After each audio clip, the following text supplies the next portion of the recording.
Tok Piksa, proudly brought to you by New Guinea Table Birds.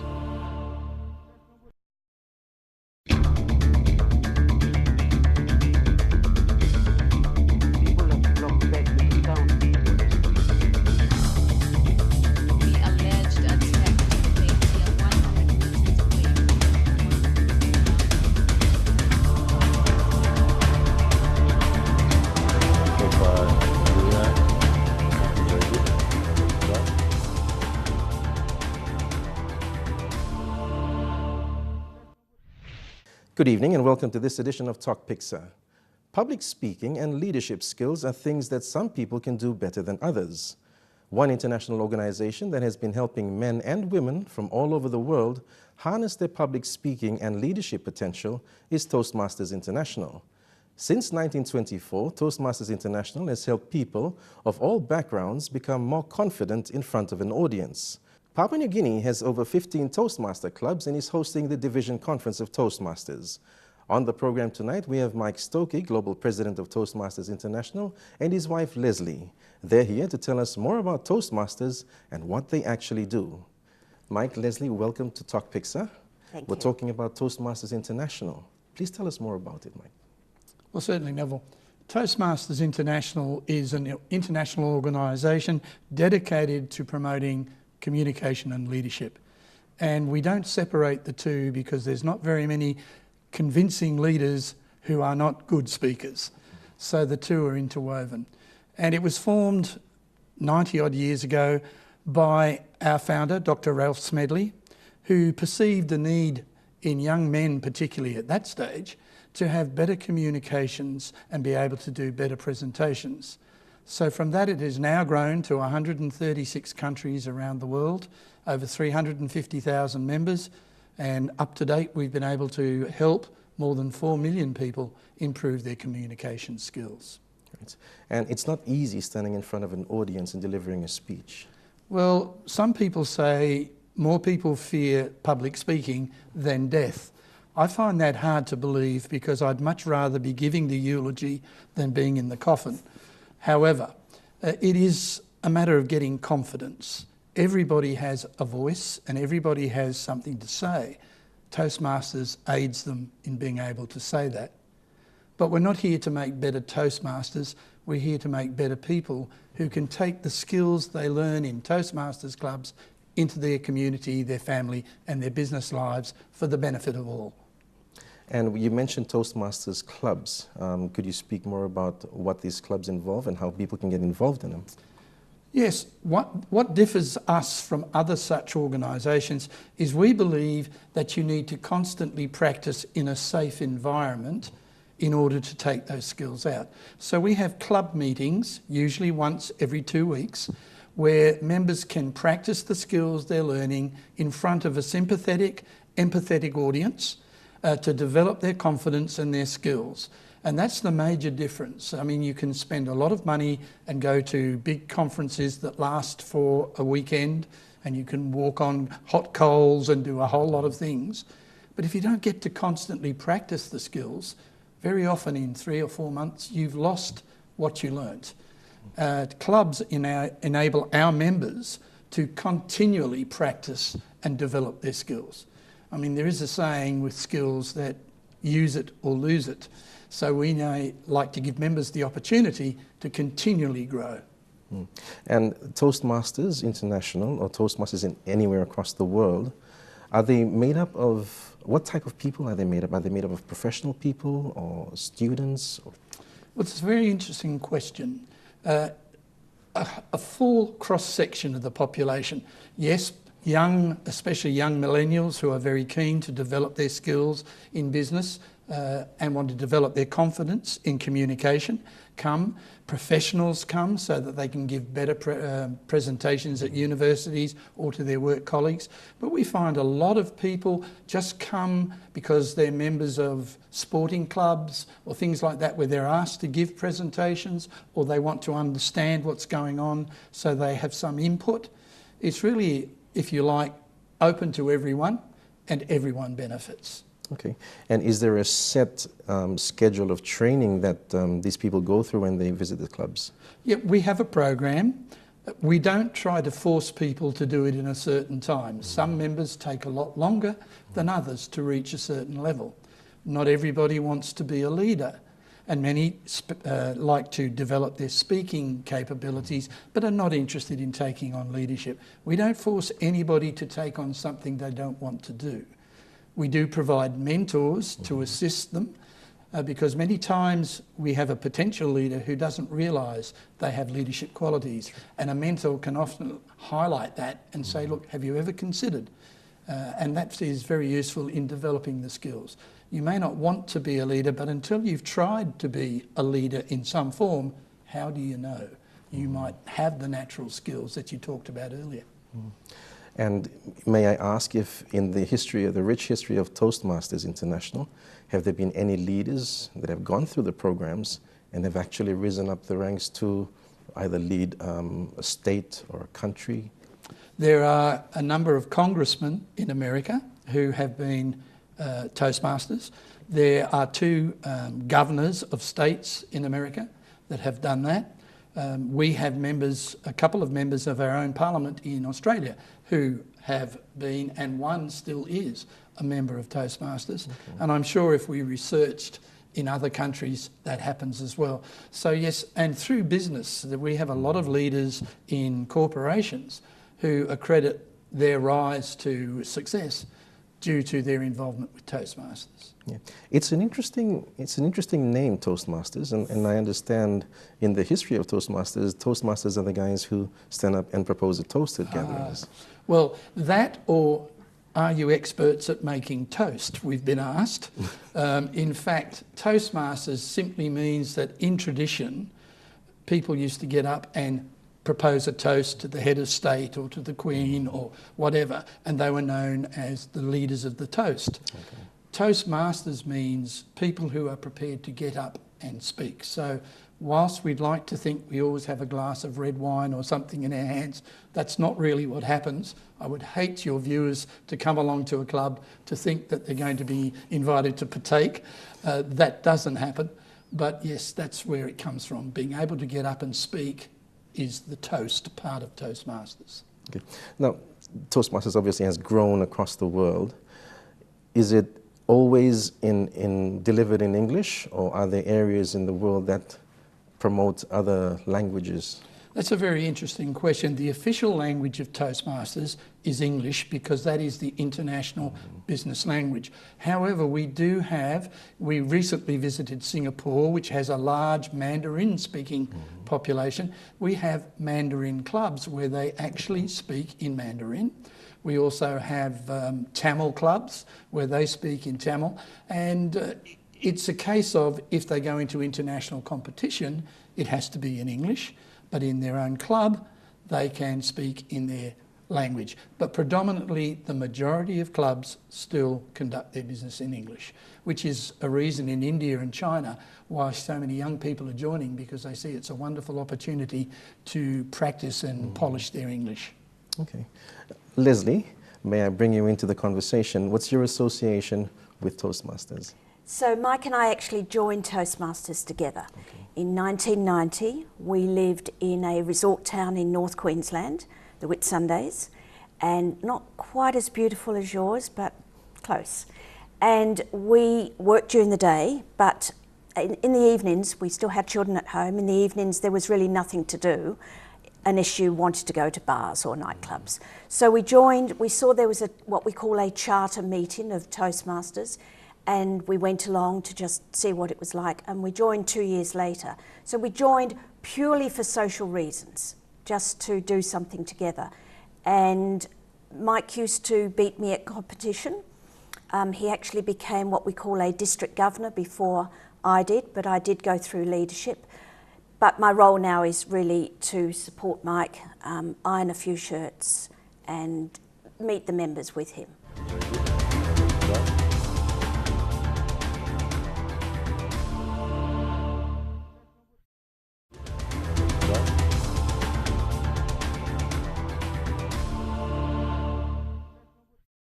The greatest benefit I get from Toastmasters is perhaps playing a little part in seeing someone who joins a club, who stands up, says one word and sits down and his knees are knocking or her knees are knocking, and then to see them in 6 or 9 months' time and see them develop their confidence, because it's wonderful to be a part of someone else's success. And that's really why I stay in Toastmasters, because it's you gain knowledge, but knowledge means nothing unless you pass it on to someone else. And that's what Toastmasters is all about, developing the self-confidence of people through mentoring them, through working with them and interacting. And everybody's a mentor. I mean, people are watching you now who will say, I'd like to be like you. Okay. How difficult is it to get somebody out of their shell and to build their confidence? In some cases, it can be quite difficult and takes quite a deal of time. In other cases, we have many people who have joined because they had a pronounced stutter. Okay. And because they had a bad stutter, they lacked confidence in speaking to people. And to go back 6 months, 9 months, 12 months later and see them speak almost without a stutter and have grown in confidence is amazing. Are there a specific course or tip for that, or how do you deal with stutters? It's all part of the basic program. The big thing is to have good feedback. Everything we do in a Toastmasters club is evaluated. Okay. Now, that's not a critique.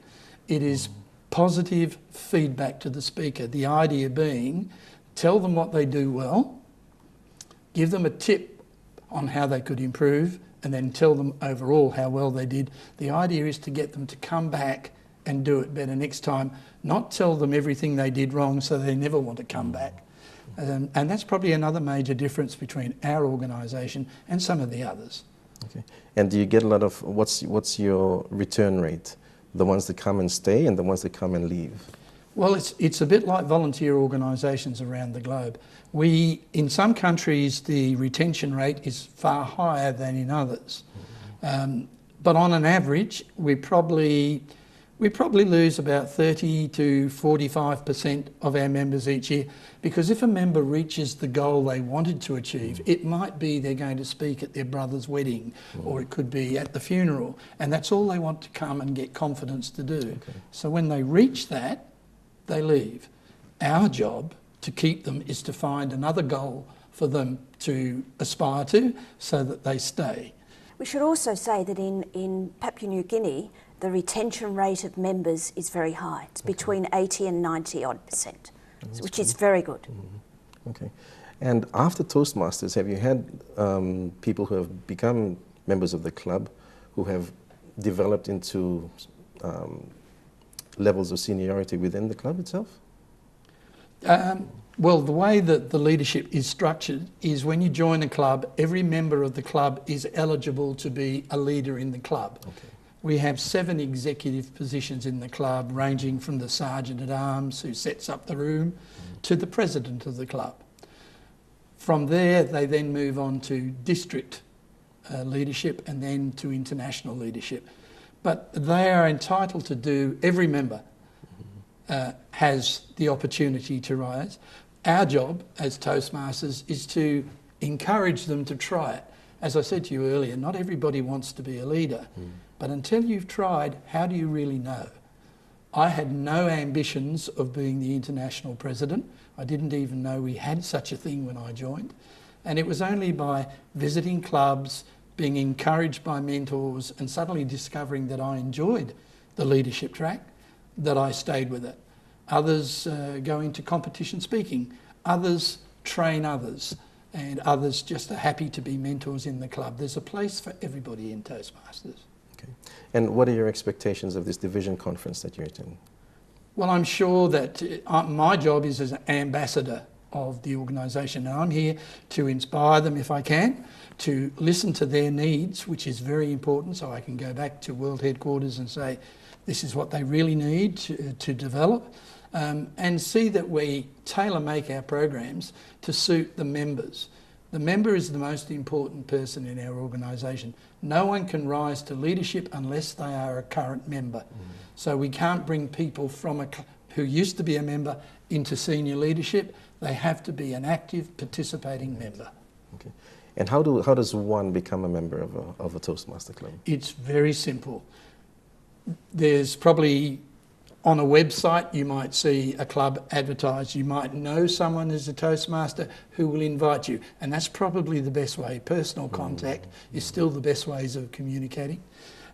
If you inquire by ringing up, because they usually have a number whereby someone can direct you to a club that's in a location, or especially in Papua New Guinea, where there are a lot of corporate clubs where business houses set up, steamships for instance, Westpac are just a couple that have clubs within their corporation, and staff members are encouraged to join. Okay. And there are also clubs that are not within corporations? Community clubs, where anyone in the area can just go along, see if it's for them. If they want to join, just let the Toastmasters know in the club, and I'm sure they'd accommodate them. So we have corporate clubs for in business house meetings, and we have community clubs. Lost the word.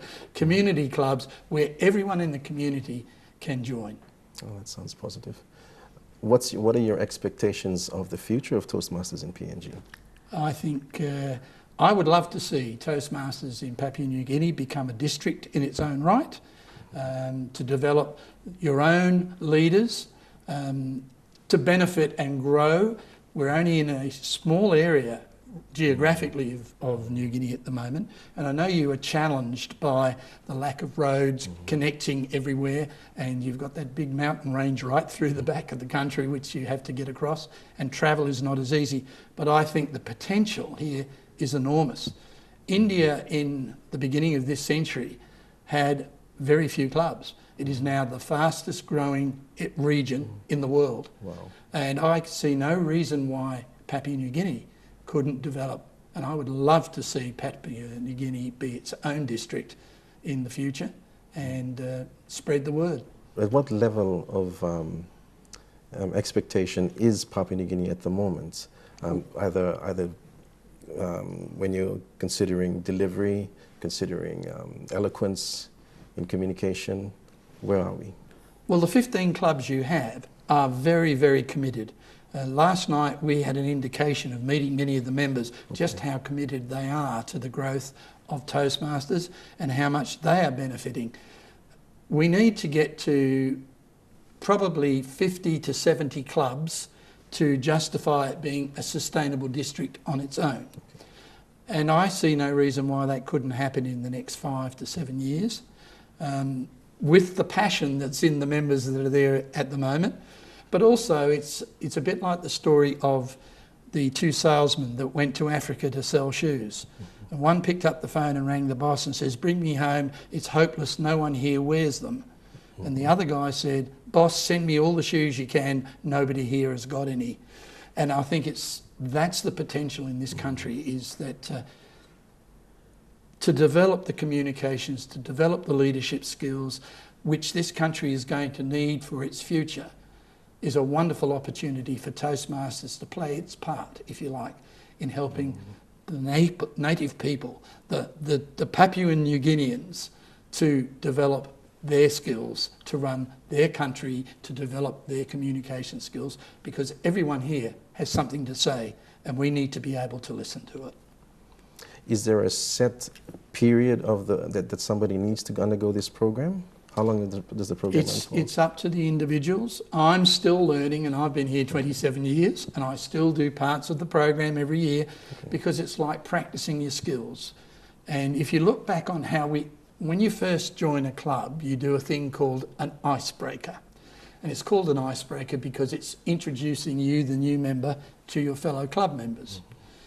And when you look back on how you did your first icebreaker, when you were nervous and you didn't know how to do it, and then do it 5 or 6 times through your Toastmaster career, you do it totally different, because you learn, oh, I should have done that, I should have done that. So you're continually learning. So you can always find things you can learn in the program.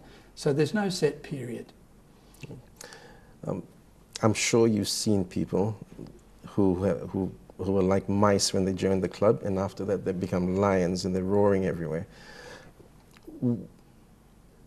How does someone get that? I know of many people who get very nervous, who stand up in front of a crowd and forget everything that they've learned or prepared themselves to talk about. And how do you get past that first hurdle?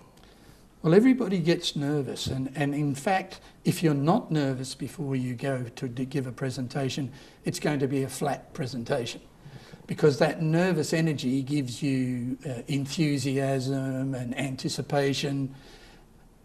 Sir Laurence Olivier, the famous British actor, always said if he wasn't nervous before he went on stage, he knew he was not going to give of his best. The secret is, we all have butterflies in the tummy, is to get them to fly in formation. And that's what Toastmasters do. You will never, or should never, lose that excitement, that slight nervous tension, because that makes you give of your best.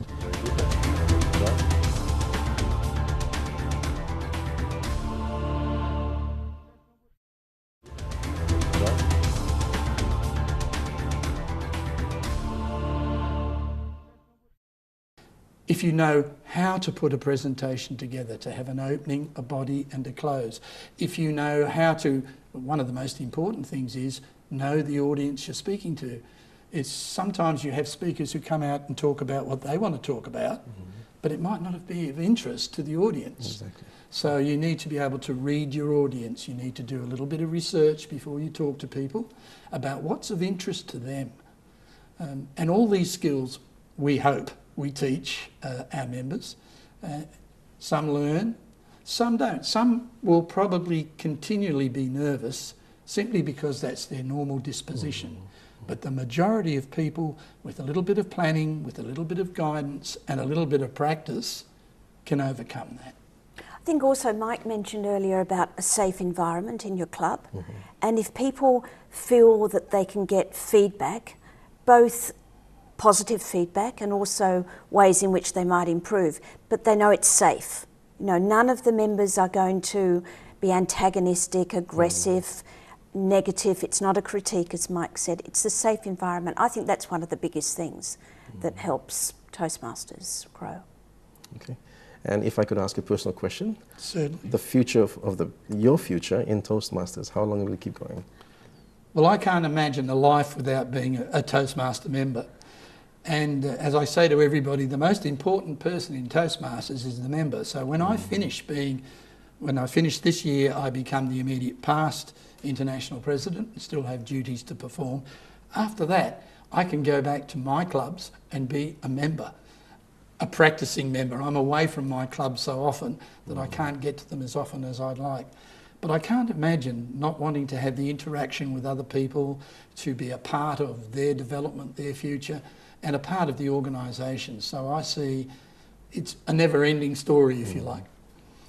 If there was one piece of advice or something that you could say to people who are watching the program tonight to become a member of a Toastmaster club, what would you say? Summon up enough courage to go and listen. So go and observe first. And you notice I use the word listen. I'm a great believer that the good Lord gave us 2 ears and 1 mouth, and we should listen more than we speak. Because so often in modern day history, we have conflict simply because people misunderstand or don't hear what the other person is saying. Whereas in Toastmasters, we try to teach Toastmasters to listen attentively. And that is so important. So, yeah, listen to what people are saying, form your own opinions. Now, you might go to one club and that isn't the right club for you. But go to another club. Each club is slightly different, has a different culture, so find one that suits you. I know predominantly here they are corporate clubs, so the choice might be limited because corporate clubs are only for staff members of their corporation. But at the moment we've got one community club. We are hoping that we will form others. But find a club, go to the club, and I'm sure they'll enjoy it. Okay. So say if I was interested in becoming a member of a Toastmasters club or starting one for the company that I work with, how would I go about doing that? Would I need to become a member first? Not necessarily. You could be the instigator of forming a club and become a member of that club. You would need to talk to, there's a division leadership team, so you'd need to talk to either the division director or the area director, or maybe any other member that you find of a Toastmasters club who can relay your request, and then you will be told how to do it, given support in how to form the club. But yeah, it's possible. Many clubs have formed simply because of one member of the community has seen a need and has instigated the club and then become a member of that club. Mike, there's a lot of emphasis on building up the youth here in Papua New Guinea. How is Toastmasters involved in that? We have a program called the Youth Leadership Program, which is a specific course for those who are under the age of 18 to attend, learn how to get the basic skills, learn the basic leadership skills as well, because they virtually run their own program under the supervision of Toastmasters. And the whole idea is to encourage the youth to become better speakers, like the concept of being their own leaders, because that's where the future leaders of Papua New Guinea are going to come from. So it's a very, very good program. And I know there's a couple of programs currently working here in Port Moresby. But yes, youth is vital to the future of Toastmasters. It's almost that they are encouraging the youth to become managers of their own change. True, I identify with that. Now, with regards to women being involved in Toastmasters, originally when it was set up by Ralph Smedley, it was just for men because he was in charge of education for the Young Men's Christian Association. It wasn't until later on that women became involved in it. Could you tell us more about that? Yeah, well, in fact, we had some enterprising women who put male first names and joined Toastmasters anyway, one of whom actually became the first lady president or international president of Toastmasters International. But fortunately, we saw the light, and now women play such a vital role in Toastmasters across the globe. But in particular, in Papua New Guinea, I dare say that there wouldn't be Toastmasters here in the form that it is at the moment if it wasn't for the work of one of the ladies, and that is Arrow. She has done a brilliant job and is still very much a part of Toastmasters in Papua New Guinea, but it's due in no small part to her leadership. And also we're here with the division director, who is actually from Australia, but that's a lady as well. So women are very strongly shown and taking a leadership role in Toastmasters across the globe, but particularly here in Papua New Guinea. So come on, gentlemen, come and join. Mike, Lesley, thank you very much for your time on Tok Piksa, and thank you for telling us more about Toastmasters. Thank you for the opportunity.